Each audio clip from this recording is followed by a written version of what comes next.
Here we go again, everybody. Boilon here, back for another video on Marvel Strike Force, and this was not on my bingo card. Here in today's video, we are going to be talking about the new team coming to Marvel Strike Force, but I want to talk about it in the context of whether or not this is a team that we need to engage with. This is the first PvP team that we've had in a little while. Anyways, we've had two teams of PvE for raids, which was and is necessary.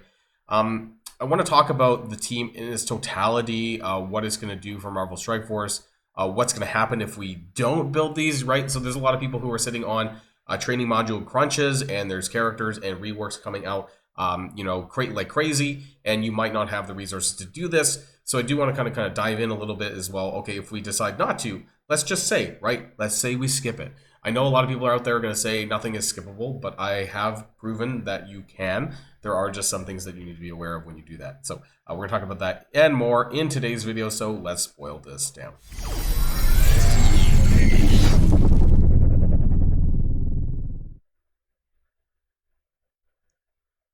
But I do want to talk a little bit about what I just said there before the intro, about characters that I have skipped. Just to be very plain about some of this. Now, I don't use Omega Red Phoenix Force. I have some T4s in here. He's level 88, but as far as my account, which is like a level 105, I don't use him in Cosmic Crucible. I'm surprised the only reason why he's even this high is because I had nothing to, there was a point in time where I had nothing to do, and so I put like 1,000,000 gold like every day just to clear the achievement or the daily or whatever, and I was doing an Omega Red Phoenix Force. So I actually don't even use him, even though my Phoenix is like 105. One of the most, if you've been following my channel for a while, the most notorious PvP team that I skipped was Nowhere, of which I took Nova up to 95 back then, and I used him solo. And then Cosmo was like, somehow I managed, I forgot why I even have him at 75. And then Korg, Star-Lord Annihilation, and Thor Infinity War are level 1. So there have been a handful of characters that I haven't really spent a ton of time on. Some that I did go back to do later on. But I do want to point out that it is very possible to maybe not entirely skip, but put less resources into a character than you actually need to. I want to kind of go down my roster a little bit in terms of like 95. Yeah, some Mighty Avengers, right? So even that was proven to be quote-unquote skippable, that you didn't actually need to build them that high.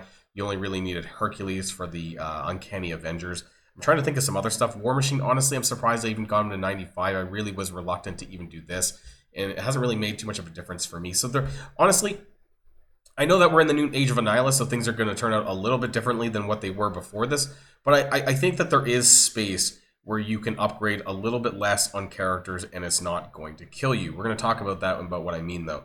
But before we do, we need to jump into, again, the Accursed team, which was not on my bingo list, especially Helverine was not anywhere near what I thought would come. I wasn't too surprised about Satana and the Hood, or the Red Hoods, or fucking...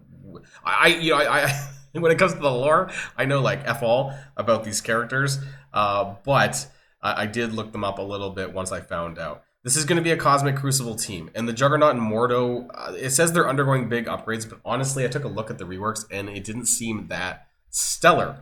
Also, this appears to be somewhat of a team that you're going to be using in its totality together.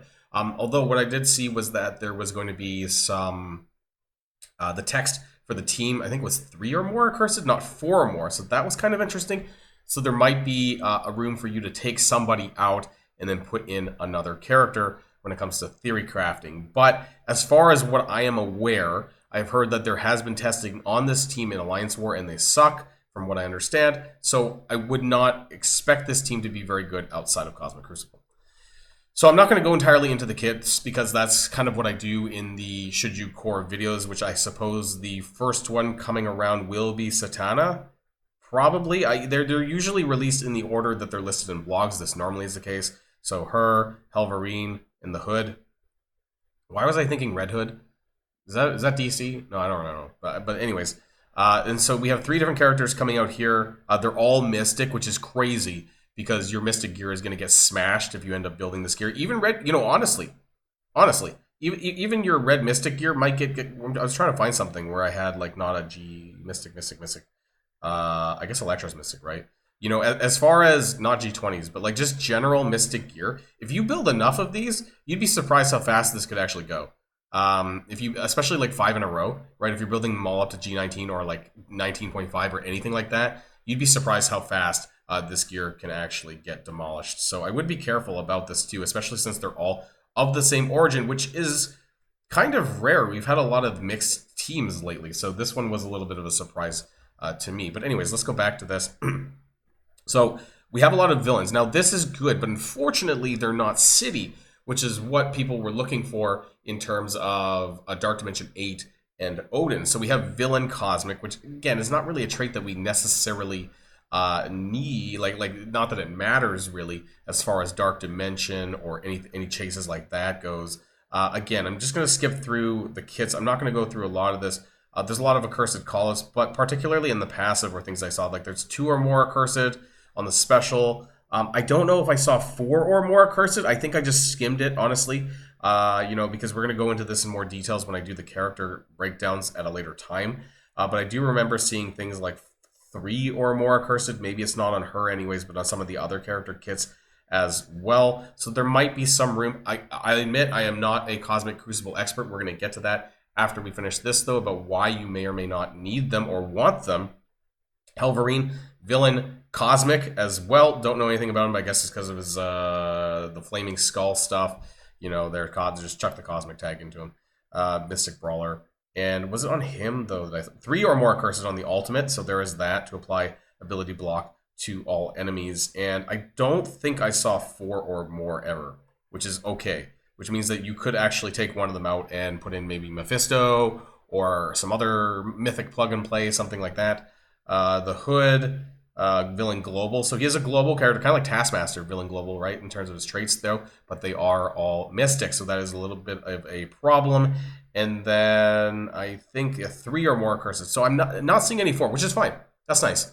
But let's talk about the Juggernaut and Mordo updates, because that's going to be more relevant like now, right? Or whenever the patch ends up landing in terms of this being flipped over. I wasn't super thrilled with the reworks. A lot of it is obviously to do with the team. They're obviously going to get a massive stat boost overall. But in terms of the abilities and what they do, it's mostly relevant to Crucible and the team. The special, I don't know, it wasn't taunt from 1 turn to 2 turns, defense up was still there. Some of these are bolded, but I mean it was honestly still part of the old kit. Immunity is only 1 turn, not 2 turns. Death proof, 2 regen. I mean all this was still. This is not new. The defense up part's not new. It was still up here, so I'm a little bit confused about that one. It does heal him though. I was kind of disappointed to see it does not have a damage action, which I understand it's a buff thing, but in the past, like Groot's special, for example, got added a damage skill into that, so a little bit disappointed they didn't do that for Juggernaut. And he does reduce the duration of all negative effects only on himself, not his team, by 1. So that part is a little bit disappointing as well. His ultimate just does damage, right? It can't be blocked, although it's a permakill now if you do kill him with that. Let's hope that it actually does a lot of damage, but it does not do piercing damage, right? So I feel like even though it has 380% damage, we'll see how much that actually ends up hitting for. It does do more damage if he has more charges, which he gets for being attacked, essentially. Or maybe his team gets attacked now. That's probably been changed a little bit. And also, this was really interesting, actually. He can clear exhaust from himself and all Accursed allies, but only once per Crucible match. So this could be a very powerful defensive team, maybe, because if you're clearing exhaust, the only other relevancy that has would be like going up against a Mephisto on defense, and you beat them doing that way. But this would be interesting to see what ends up happening on Crucible defense. And then Mordo's kits didn't really change that much. I mean, he's doing a little bit more control than he did before, by doing a little bit more blinds. You do actually, he needs 4 or more Mystic allies to do this, which would be the full team, I suppose. The ultimate applies bleed, but only in Crucible, and so it does up to 4 bleeds, which is a lot, right? Especially if his damage, if that carries over and the bleeds actually do a lot of damage due to his updated stats. But it's only in Crucible, unfortunately, and essentially requires the team to do that. And then it reduces speed bar, which is something that he had in Alliance War through the Dark Hunters team. Although a lot of people didn't actually use him there, but it is what it is. And so Mordo got the weakest rework out of all of this, but I'm not super enthused about Juggernaut. I guess it's a little bit better with all this passive shit. but most of this only applies to the team. And a lot of it mostly applies to Cosmic Crucible. But it does also, I guess some of this stuff does apply outside of Cosmic Crucible. So I would say that Juggernaut probably has the better rework. But overall, I just don't see them being used that much in outside of Crucible, outside of this team. They're definitely not characters that you're going to need to upgrade. I would not think for Dark Dimension, right? The tags Villain Global for Juggernaut, and then Mordo is Cosmic, right? Villain Cosmic. There's already a great amount of Villain Cosmic characters that have better synergy, in my opinion, like the Annihilators and Null, and there's probably a few others, honestly. But maybe this is something that maybe I'm underestimating this. The one thing that I want to point out as to why this may or may not be a trap, and this is what I want to get to for the second half of the video here, is because Cosmic Crucible, in my opinion, still does not have an insane amount of value. I have barely been playing my Cosmic Crucible. I play this a little bit. Sometimes I just do one attack. And I've been able to kind of maintain where I am at. And actually, I even upgraded somehow, I upgraded my league to Platinum 3. So I've been hovering around Platinum 2, Platinum 3 by only playing like half my matches or barely even caring. And I think it's pretty easy to do. And I'm not even keeping up with all of the latest gadgets, right? I don't have Omega Red, Phoenix Force upgrade. I'm not even using them in Cosmic Crucible, and I'm still able to do these things. I mostly play offensively. My defense is garbage. I haven't even really like put much thought into it, honestly. I don't play this to any huge extreme. And I'm still able to keep up with Cosmic Crucible. The rewards are mixed. The amount of intel that they added in was pretty garbage. I mean, there's no difference between rank 1 and rank 8 pretty much. And as far as the league rewards go, you do get knockout intel, I suppose. There's that. But just in general, I'm trying to find the leader. Where the hell is the leaderboard in this thing? Season leaderboard. As far as what you get out of this, like honestly, you're not going to be anywhere up that high anyways. But you can see the differences between the ranks are very, very minimal. And so I guess that's me saying that I don't think that the Cosmic Crucible rewards in general are really worth it to justify building this team. However, I do want to point out the PvE aspects of this as to what happens if you don't build this team, right? And the first thing that's probably going to hit you would be a negative zone. Yes, I need to run this game. I can't open the map. Okay, so negative zone, Harbinger. We know that they're being updated to include nodes 9 through 12. And it's my understanding from the JSON files that nodes 9 through 12 have the Cosmic Crucible game mode on those nodes. So you may very well be able to use Thunderbolts and Vigilantes and things like that, but it probably will be favoring the new team. The question is, what value is that new negative zone Harbinger 2 gonna have, right? Like, why are we gonna need to run this? Well, it could be on a future leaderboard, which may have some relevance to you if you care about chasing leaderboards, if that's a thing. There could be some G20 rewards on there, right? There hasn't really been that too much right now. There is like one of those orbs that exist on the nodes that by doing this every single day.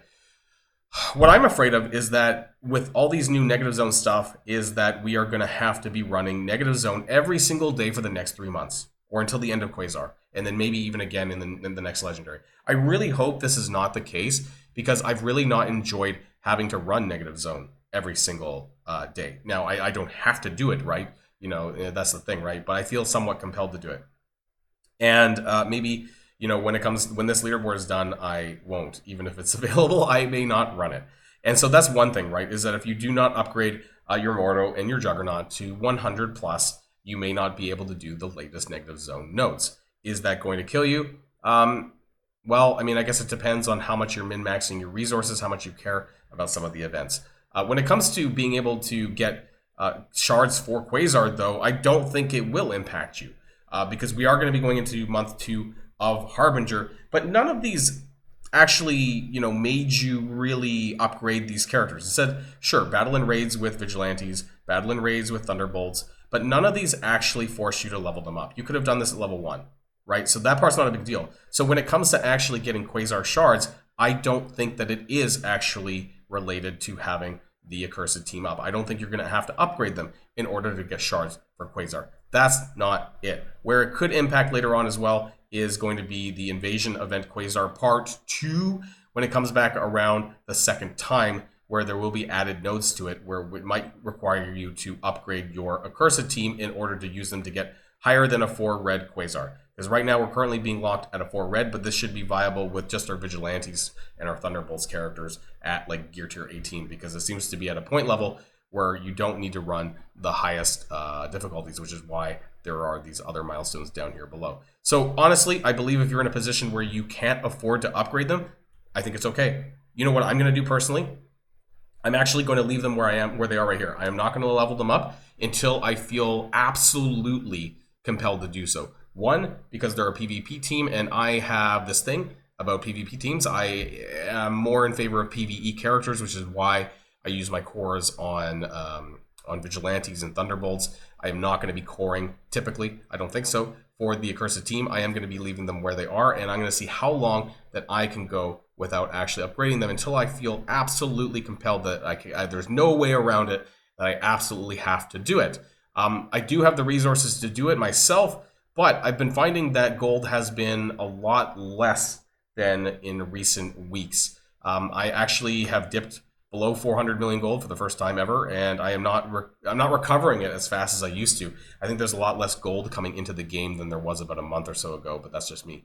Let me know what your thoughts are in the comments down below. Again, I'm just going to be waiting and seeing about the Accursed team. I've been burnt on teams before, so I am not going to be the first one to do it myself. I'll wait for other people to do it and see accordingly and whether or not I feel like doing it later on.